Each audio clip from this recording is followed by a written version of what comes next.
Chapitre 3. Comment Candide se sauva d'entre les Bulgares et ce qu'il devint. Rien n'était si beau, si leste, si brillant, si bien ordonné que les deux armées. Les trompettes, les fifres, les hautbois, les tambours, les canons formaient une harmonie telle qu'il n'y en eut jamais en enfer.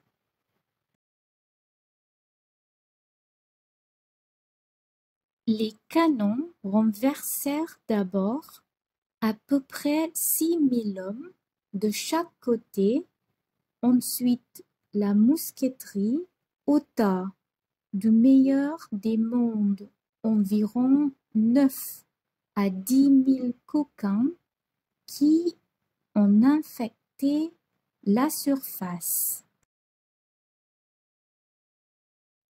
La baïonnette fut aussi la raison suffisante de la mort de quelques milliers d'hommes. Le tout pouvait bien se monter à une trentaine de 1000 âmes. Candide, qui tremblait comme un philosophe, se cacha du mieux qu'il put pendant cette boucherie héroïque. Enfin, tandis que les deux rois faisaient chanter des Te Deum, chacun dans son camp, il prit le parti d'aller raisonner ailleurs des effets et des causes. Il passa par-dessus des tas de morts et de mourants et gagna d'abord un village voisin. Il était en cendres. C'était un village avare que les Bulgares avaient brûlé selon les lois du droit public. Ici, des vieillards criblés de coups regardaient mourir leurs femmes égorgées qui tenaient leurs enfants à leurs mamelles sanglantes.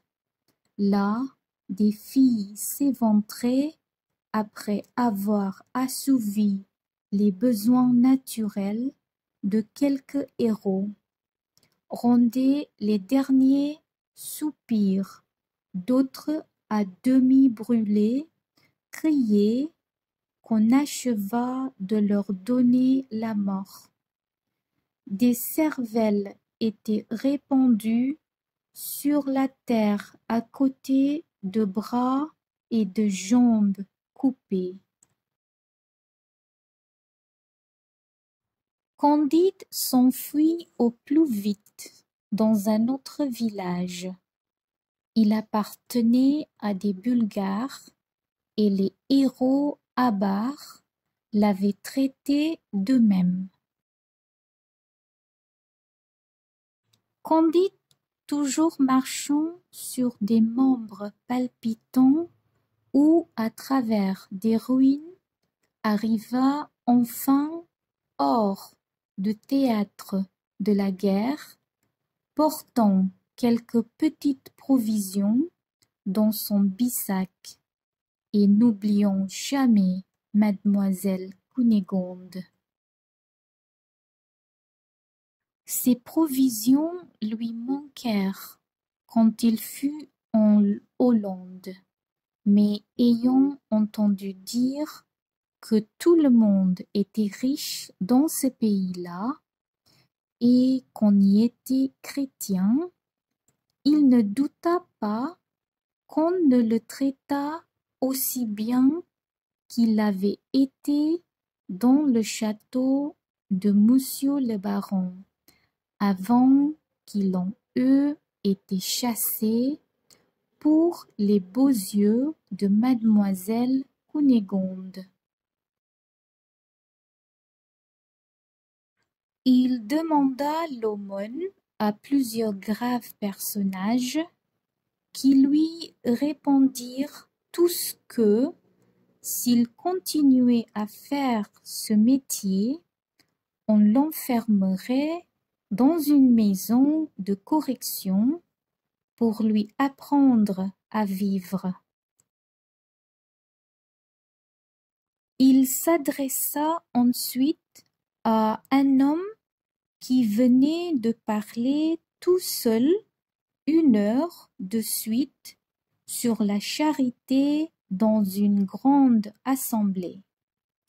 Cet orateur, le regardant de travers, lui dit: « Que venez-vous faire ici? Y êtes-vous pour la bonne cause? » Il n'y a point d'effet sans cause, répondit modestement Candide. Tout est enchaîné, nécessairement et arrangé pour le mieux. Il a fallu que je fusse chassé d'auprès de mademoiselle Cunégonde, que j'ai passé par les baguettes, et il faut que je demande mon pain, jusqu'à ce que je puisse en gagner. Tout cela ne pouvait être autrement. Mon ami, lui dit l'orateur, croyez-vous que le pape soit l'antéchrist? Je ne l'avais pas encore entendu dire, répondit Candide, mais qu'il le soit, ou qu'il ne le soit pas, je manque de pain. Tu ne mérites pas d'en manger, dit l'autre.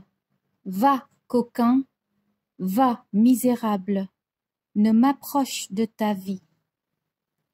La femme de l'orateur ayant mis la tête à la fenêtre et avisant un homme qui doutait que le pape fût antéchrist, lui répondit sur le chef un plaint. Ô ciel, à quel excès se porte le zèle de la religion dans les dames! Un homme qui n'avait point été baptisé, un bon anabaptiste nommé Jacques, vit la manière cruelle et ignominieuse dont on traitait ainsi un de ses frères, un être à 2 pieds sans plume, qui avait une âme.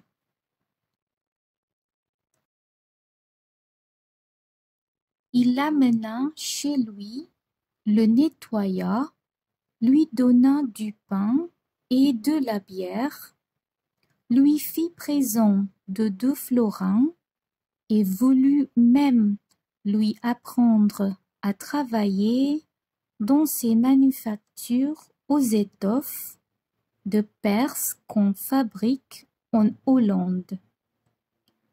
Candide, se prosternant presque devant lui, s'écriait: « Maître Pangloss me l'avait bien dit que tout est au mieux dans ce monde, car je suis infiniment plus touché de votre extrême générosité que de la dureté de ce monsieur à manteau noir et de madame son épouse. » Le lendemain, en se promenant, il rencontra un gueux tout couvert de pustules, les yeux morts, le bout du nez rongé, la bouche de travers, les dents noires, et parlant de la gorge, tourmentée d'une toux violente et crachant une dent à chaque effort.